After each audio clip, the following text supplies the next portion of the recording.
The Gruffalo's Child.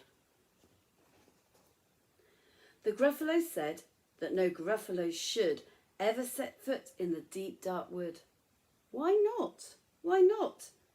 Because if you do, the big bad mouse will be after you.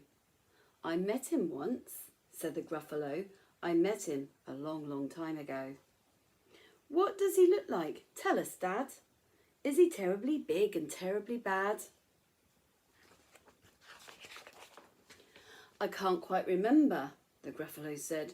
Then he thought for a minute and scratched his head. The big bad mouse is terribly strong, and his scaly tail is terribly long. His eyes are like pools of terrible fire, and his terrible whiskers are tougher than wire. One snowy night, when the Gruffalo snored, the Gruffalo's child was feeling bored. The Gruffalo's child was feeling brave, so she tiptoed out of the Gruffalo cave. The snow fell fast and the wind blew wild. Into the wood went the Gruffalo's child.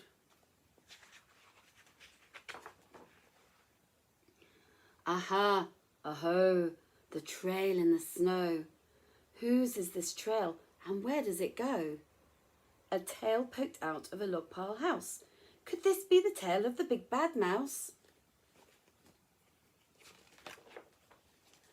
Out slid the creature. His wide eyes were small, and he didn't have whiskers. No, none at all. You're not the mouse. Not I, said the snake. He's down by the lake, eating Gruffalo cake. The snow fell fast and the wind blew wild. I'm not scared, said the Gruffalo's child. Aha, aho, marks in the snow. Whose are these claw marks, and where do they go? Two eyes gleamed out of a treetop house. Could these be the eyes of the big bad mouse? Down flew the creature. His tail was short, and he didn't have whiskers of any sort. You're not the mouse. To who? Not I, but he's somewhere nearby, eating Gruffalo pie. The snow fell fast and the wind blew wild. I'm not scared, said the Gruffalo's child. Aha, aho, a track in the snow. Whose is this track and where does it go? Whiskers, at last, and an underground house. Could this be the home of the big bad mouse? Out slunk the creature. His eyes weren't fiery, his tail wasn't scaly, his whiskers weren't wiry. You're not the mouse. Oh no, not me. He's under a tree, drinking Gruffalo tea. It's all a trick, said the Gruffalo's child, as she sat on a stump where the snow lay piled. I don't believe in the big bad mouse. But here comes a little one out of his house. Not big, not bad, but a mouse at least. You'll taste good as a midnight feast. Wait, said the mouse. Before you eat, there's a friend of mine that you ought to meet. If you'll let me hop onto the bit on a hazel twig, I'll beckon my friend so bad and big. The Gruffalo's child unclenched her fist.